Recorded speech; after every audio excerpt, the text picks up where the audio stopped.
November 19th, 2020.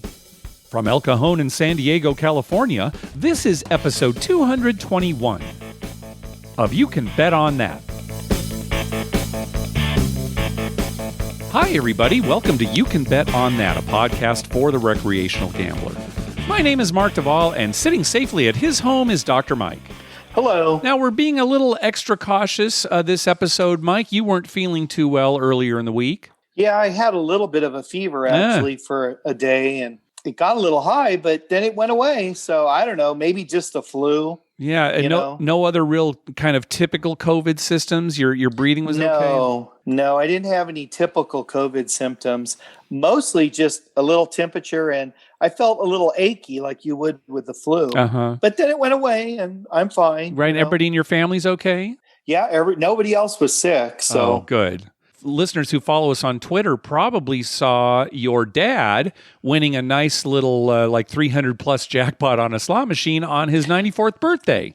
Right. Yeah. My brother was here. My brother took him out to Verona and he bet $1.47. Okay. Now, I don't know how he bet $1.47, but it was $1.47 and that he won the $338, something like that. Yeah. Jackpot. He was very happy. Came home. My mom said, just beaming. Oh, I'll bet. Well, it's great that he got out of the house. That's really his first outing since the shutdowns, right? Anywhere? Yes. Yeah, that's his. Other than he went to the doctor a couple times for doctor visits, that was his first real outing since March 15th or whenever that was. Yeah, well, that was nice to see. Yeah, he was happy, and hopefully he'll be able to get out a little more now. Yeah, good. That was super nice, all the comments and likes that people gave him on Twitter. He really liked that, too. He liked seeing that so many people were watching. Oh, that's great. Well, a few weeks back here, Mike, you actually witnessed a big payout poker jackpot payout. Tell us about that. Yeah, I had gone out to get a free play at Harrah's, Southern California on a Thursday night. And I got there and slid my card, did all my business, and walked up to the craps table. And as soon as I get there, they're all like a buzz. And I'm like, what's going on? And right behind the craps table, there's payout table. And a guy hit the mega jackpot, the big jackpot. Now, this is before they implemented the impressive progressive that we talked about last episode, right? Correct. Okay. Yeah, that was before this was in effect. So he got a 7-card royal flush. Ace, king, queen, jack, 10, 9, 8. Right, yeah, 8 through ace all the way up there. Got it, okay. Right, all suited. Yeah. And so he won the big jackpot, and everyone was abuzz. And from what one of the pit bosses told me, with the money from the progressive jackpot and the money that he made on betting his hand and the side bets that he had made. Oh, yeah, because it wasn't just the progressive bet that wins. They're the other side bets at the payout table are going to win too, just straight flush, et cetera. Yeah. Right. He won all of those. And I don't know how big his bet was because I never saw that, but evidently he was a pretty big bettor.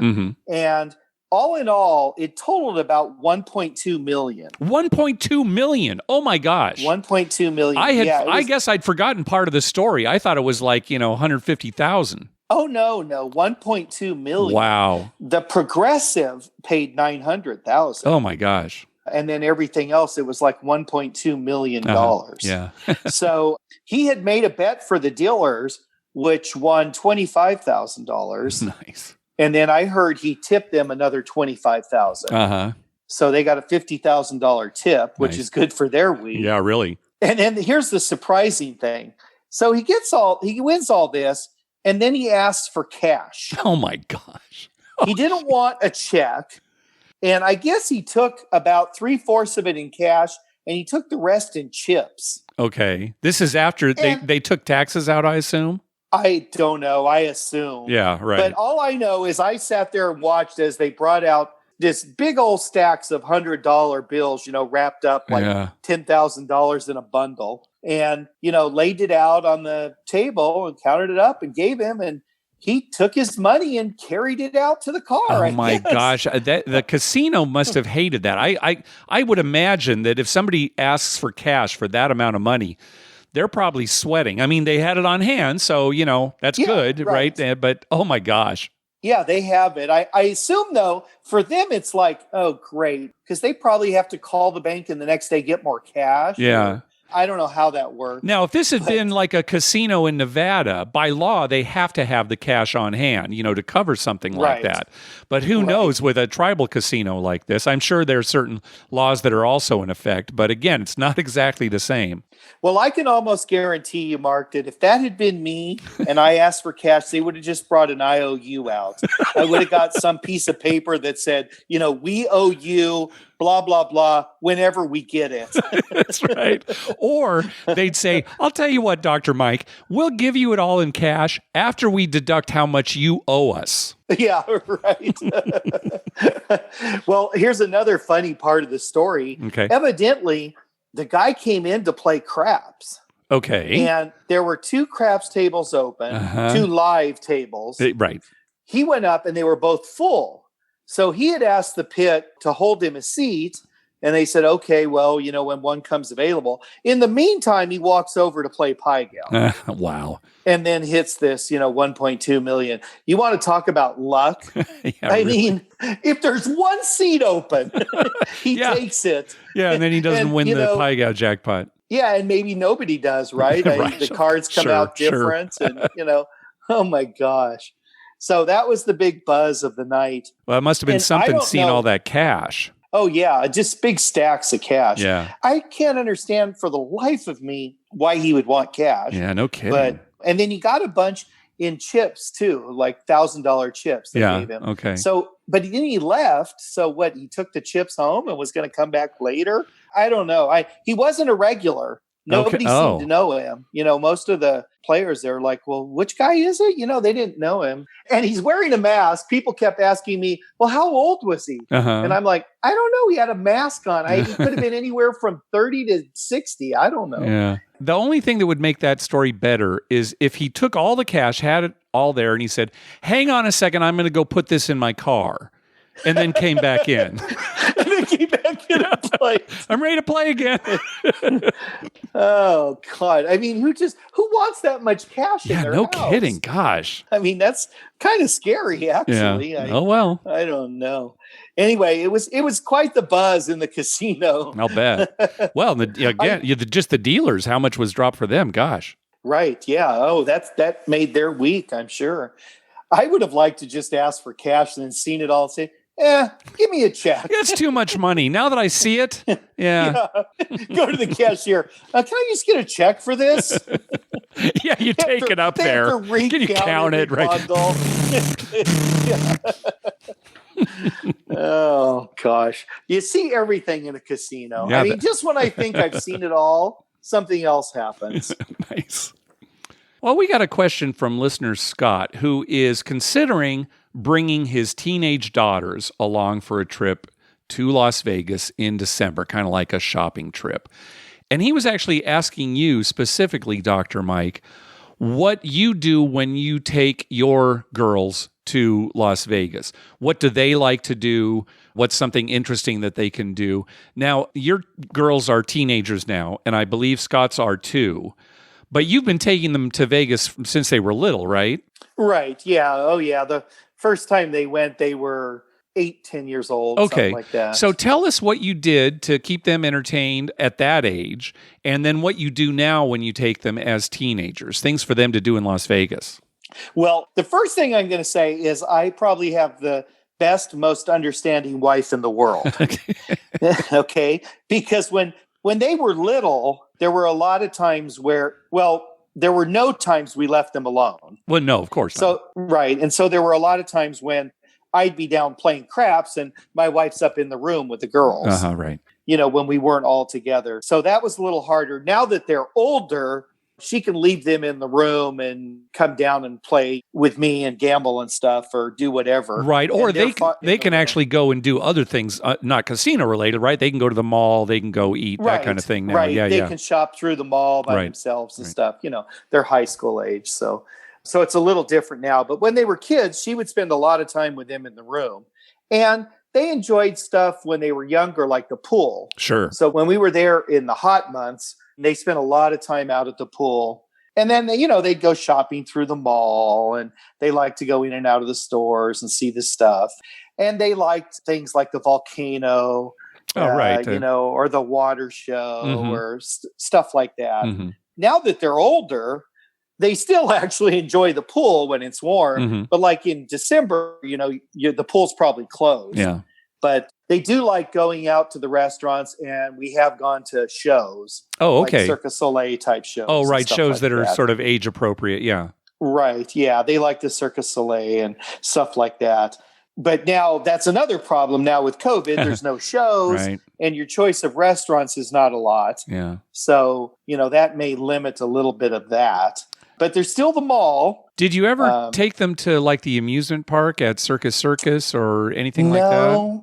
No, we never did. We talked about that several times. Yeah. And then we just never did. What about like walking down the strip and Okay. seeing the lights and Yeah. stuff like that? I was going to say, what about other things off strip, like the Pinball Hall of Fame or the Neon Museum? Did you ever try anything like that? No, every time that the girls have been with us, we've kept it to a short trip. Okay. So we'd get there like late Friday night, and then, they'd occupy Saturday day, and then we'd eat and then we leave early Sunday morning. And it's probably pretty hard to pull you away from the casino area, right? Right. Anything that's a few miles away from a casino, you probably start getting the shakes.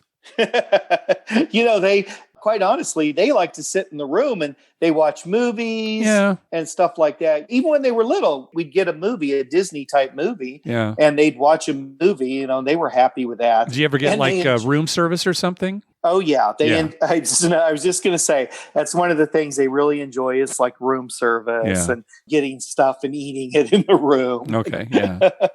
Okay, and you still may or may not be going in December, still haven't made up your mind about taking the family. Yeah, we just talked about that. Yeah. My points for the great gift wrap are about half of what they normally are. Yeah, that's what you said last time, yeah. And they actually, I think they sent people dollar amounts. People who have been earning those points probably got emails recently indicating how many points they had and what that meant in terms of dollars. Right. So you know exactly about what you can get. Yeah.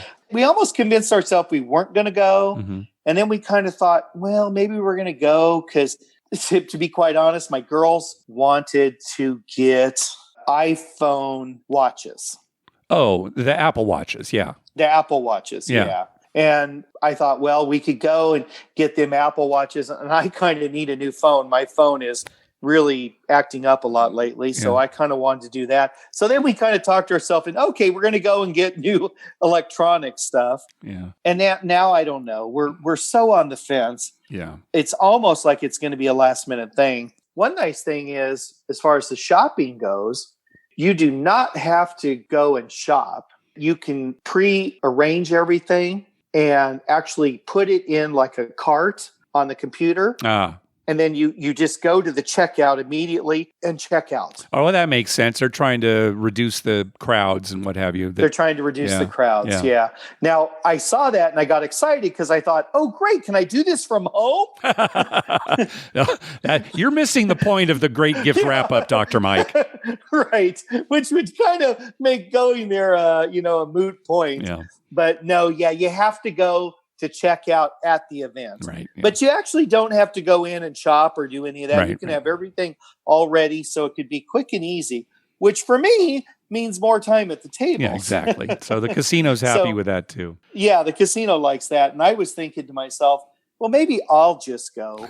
Yeah, if that's my true wife too, has already done all the shopping, all I have to do is go and check out and then just, head back to the tables, and maybe I'll just fly in for the day. All right. So if you do go, it might be a last minute thing, and it would be the second weekend in December, right? That's what you're looking at? The second weekend in December. Yeah. Okay. And so if that does happen, I'm sure you'll put it on Twitter. Everyone will know. Oh, yeah, we'll know. Well, Scott, if you do end up taking your daughters to Vegas, there's probably plenty of things for them to do even during the pandemic.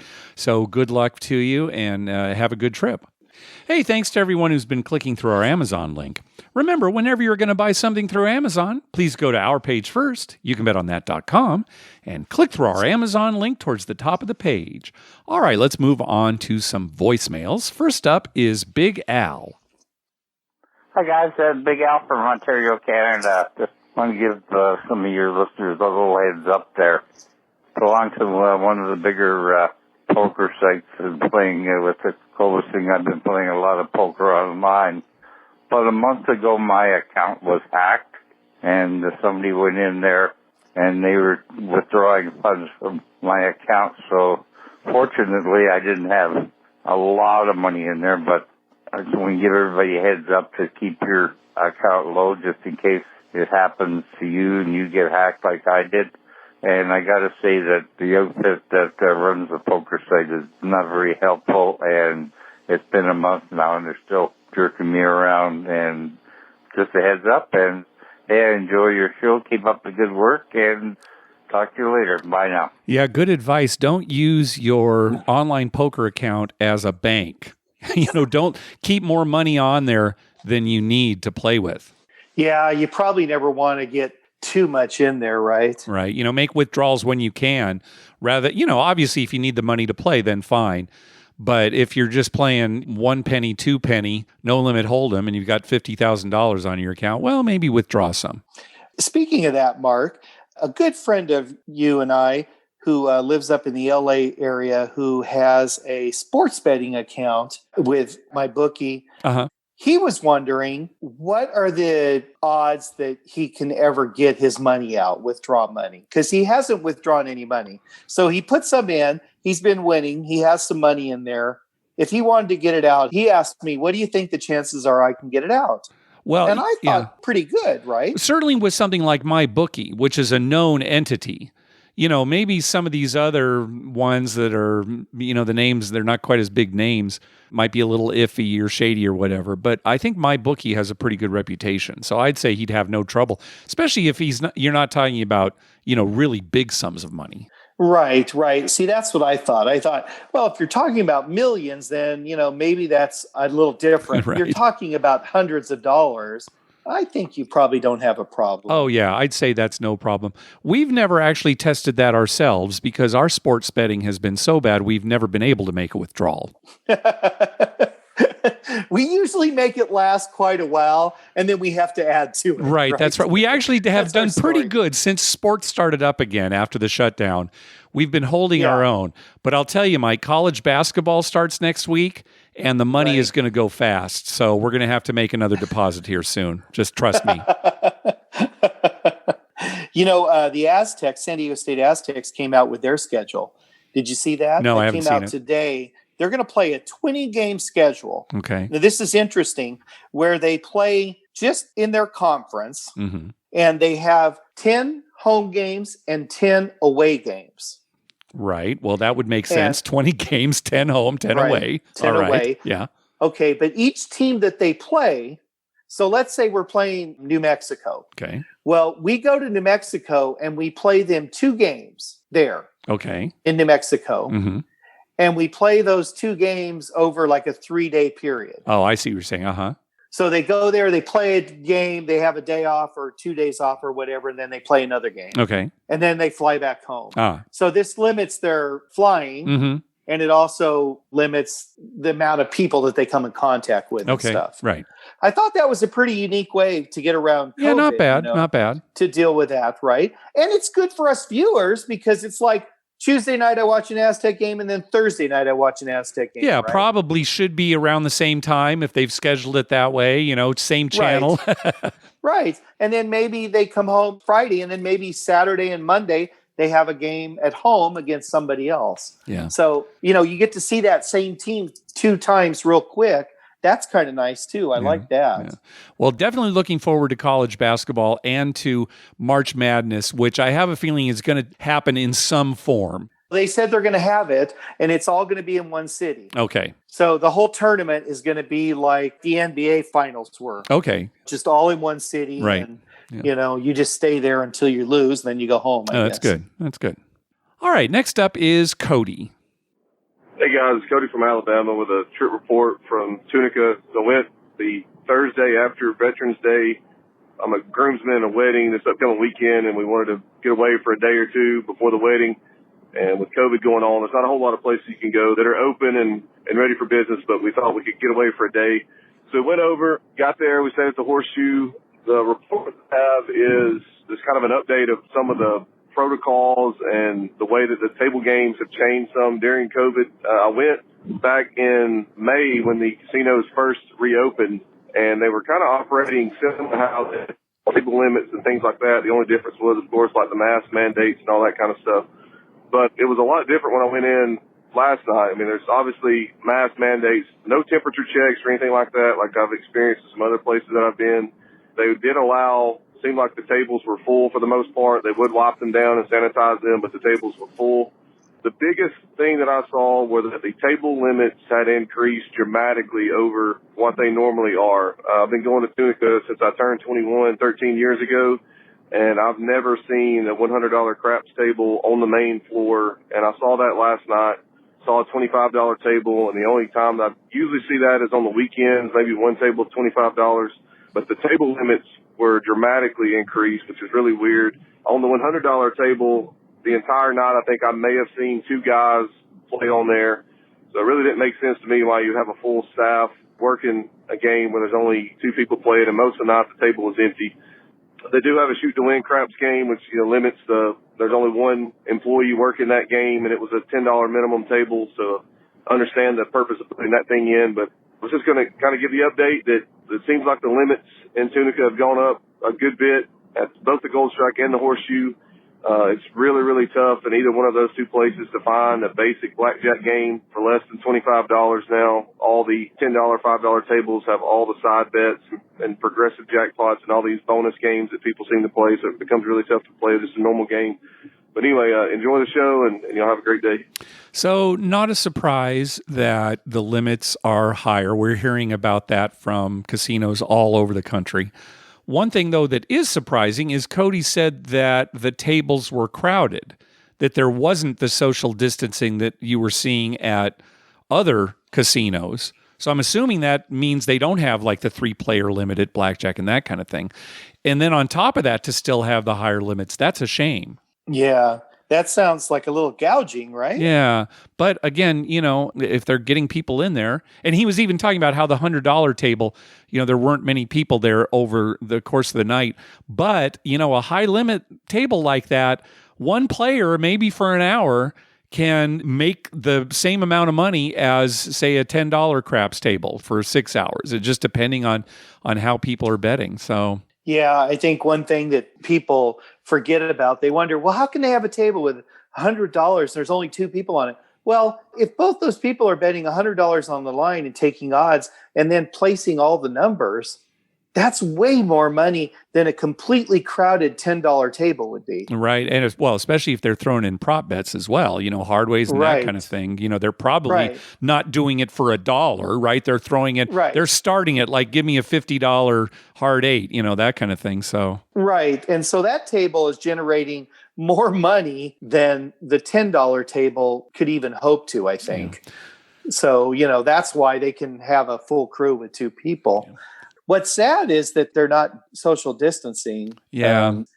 We never know from week to week. And maybe since Cody has been there, things have changed. It's who knows, right? But as far as these high limits go, we predict that they will eventually come down again. And we're still predicting that. But it's whatever the market can bear. So we will see. Yeah, I hope it's not like some things where they go up and they just never quite come down. Yeah. Or they ratchet down a little bit. So, they shoot up to $25 tables, but then when they come down, they're 15. Yeah, that's all you can find is 15. Yeah. They go up and they come down a little, but not as low as they used to be. Right. Well, we'll see. You just say that every day. We'll see. Yeah, that's the story of our lives in America right now. Exactly. All right. Next up, our buddy Ryan. Hey, guys. It's Ryan from Las Vegas. I know I told you before that I was working at Circa, and I sent you a couple emails about it. I just want to get you guys' opinion on something. So, we had a Circa play date. If you don't know what a play date is, before the casino actually opened, they let employees from Circa and from the D and Golden Gate, who is also owned by Derek Stevens, come over and play and try out all the games and the bars and everything before they actually open to the public. That way the dealers got used to it, the slot attendants, so everybody can kind of get their position going. I actually work with the Players Club, but we got $500 in free play to go play on the tables, and the chips, they were worthless. They were just fake chips that we got to play with. But I actually got to roll. I was the first person to roll a pair of dice on the craps table at Circa. When I walked up, they said, no one's played at any of the craps tables yet, so I was the first person. Now, technically, it wasn't a real money game, but I did roll the all tall small on there for myself, of course, when it means absolutely nothing. But I wanted to get your opinion. Does that count as me rolling the first all tall small at Circa? And can I say that I was the first person to play craps at Circa? What do you guys think? And also, one more thing.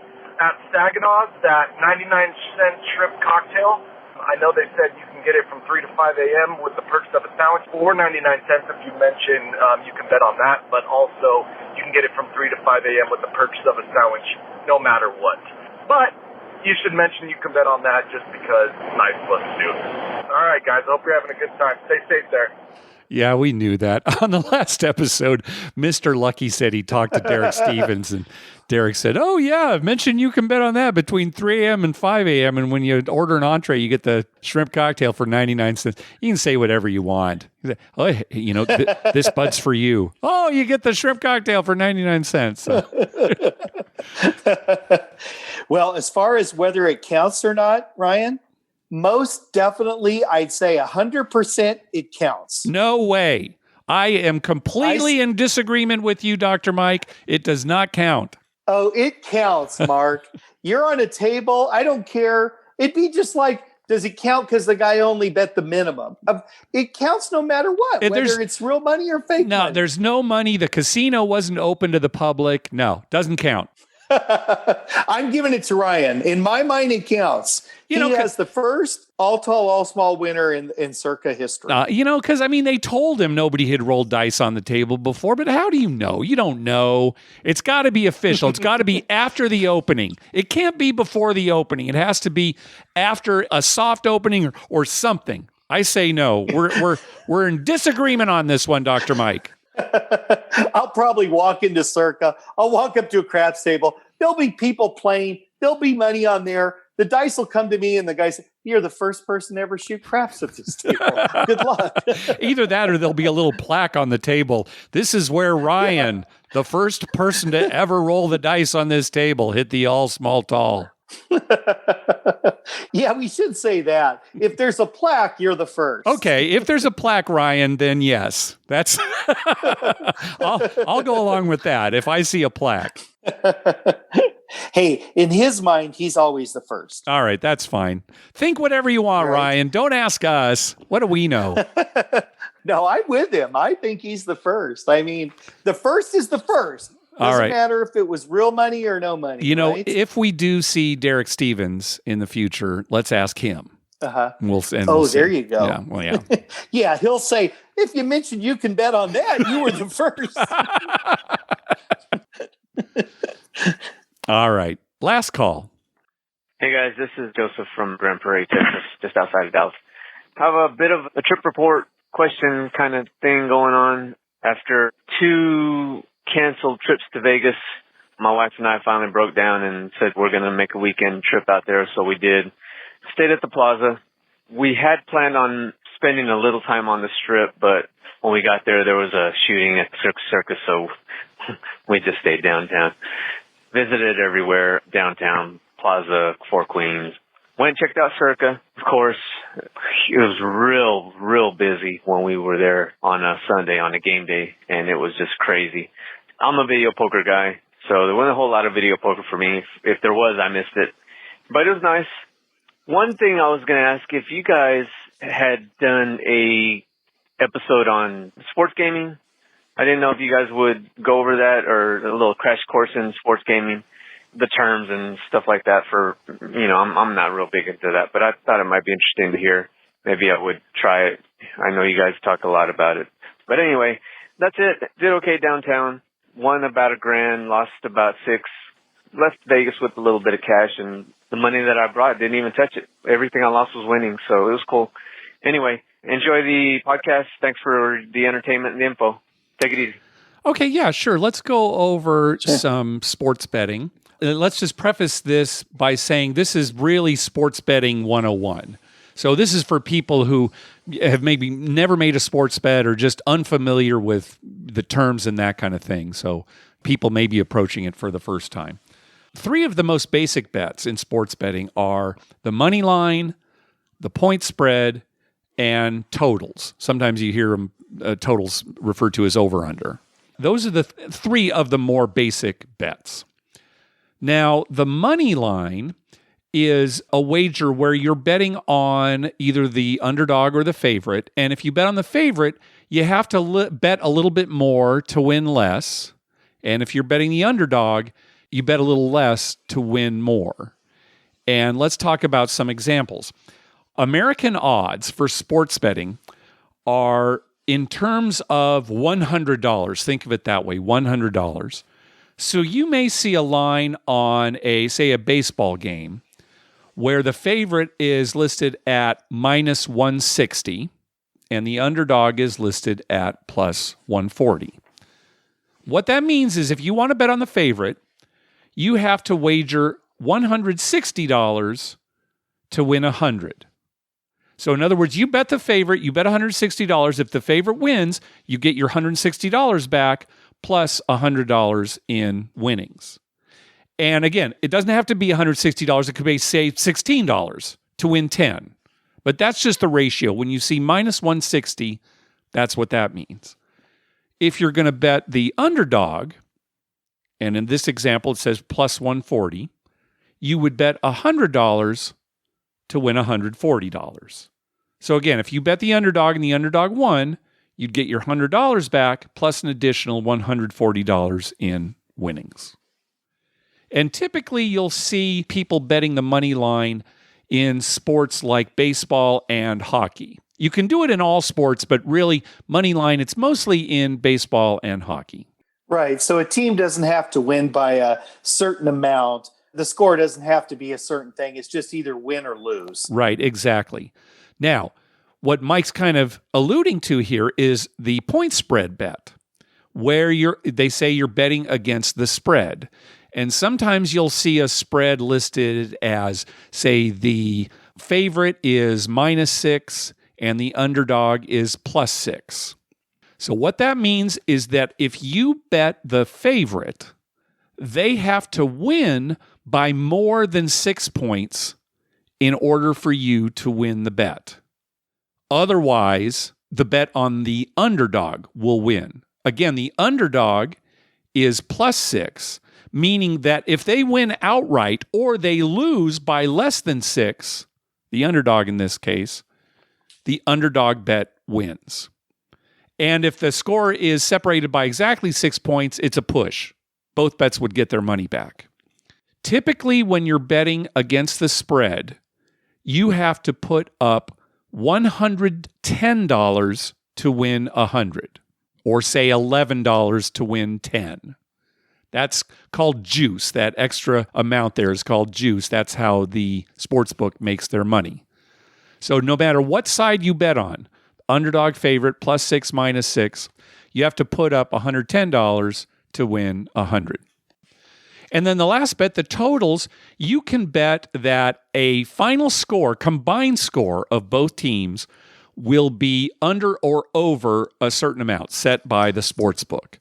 So let's just say that the over-under is 50 points. So if the combined score is more than 50 points and you bet the over, you win.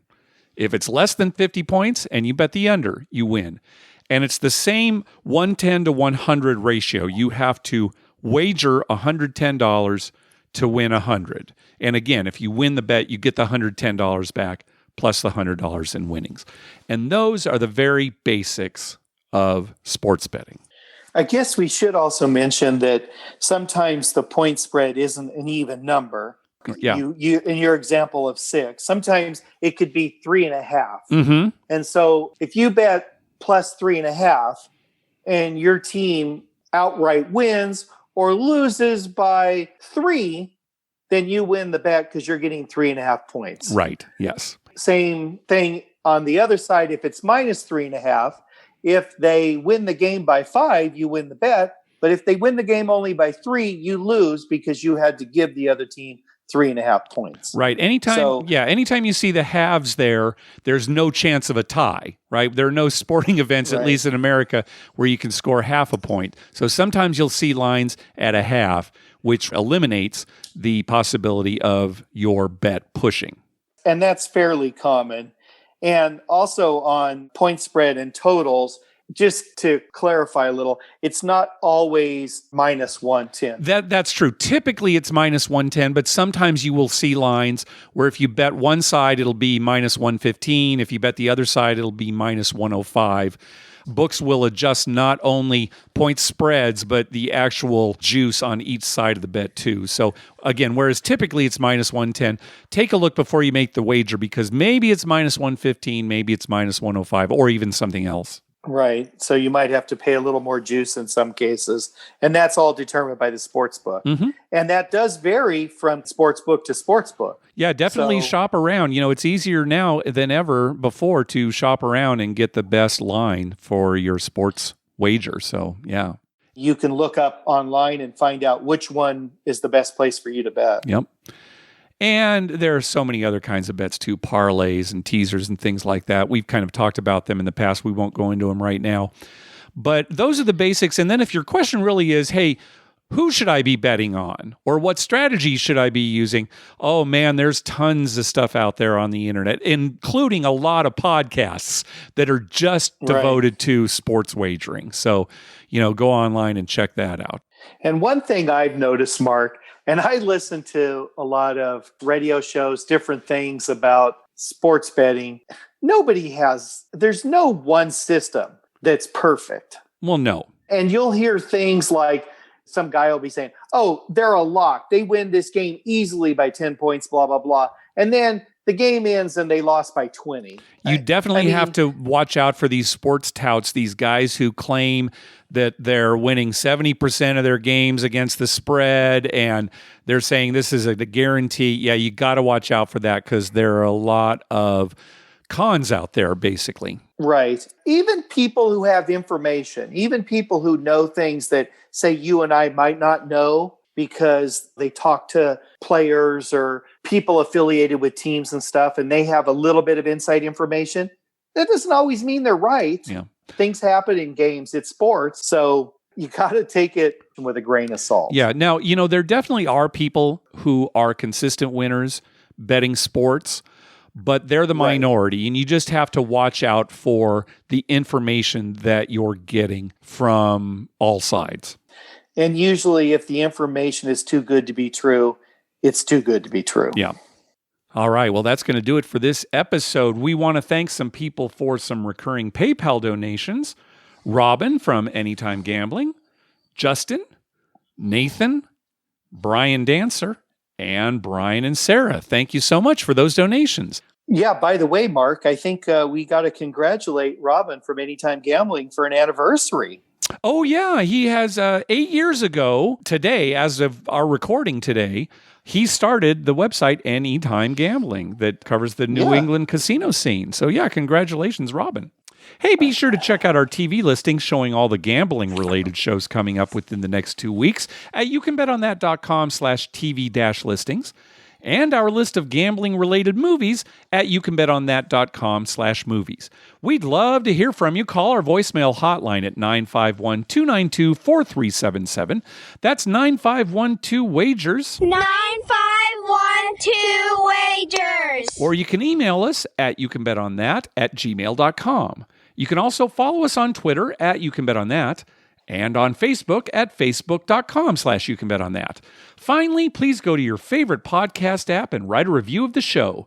We love getting your feedback. Hey, happy Thanksgiving, everyone. Coming up this next week. Mike, got any plans? No, not really, Mark. Like most people, right? We're going to, right.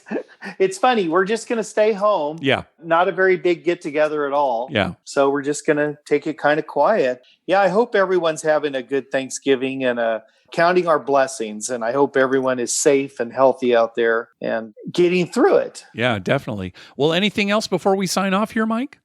I guess one thing we better say, Mark, that we are very, very thankful that Harrah's Rincon, Southern California remains open. Yeah, exactly. Stay open, baby. Stay open. We need it. It's our fix. Yeah, we need it. It's our release. I mean, everyone's got to have a release. I don't know. For us, it's going to the casino. Yep. All right. Thanks for listening. Good night.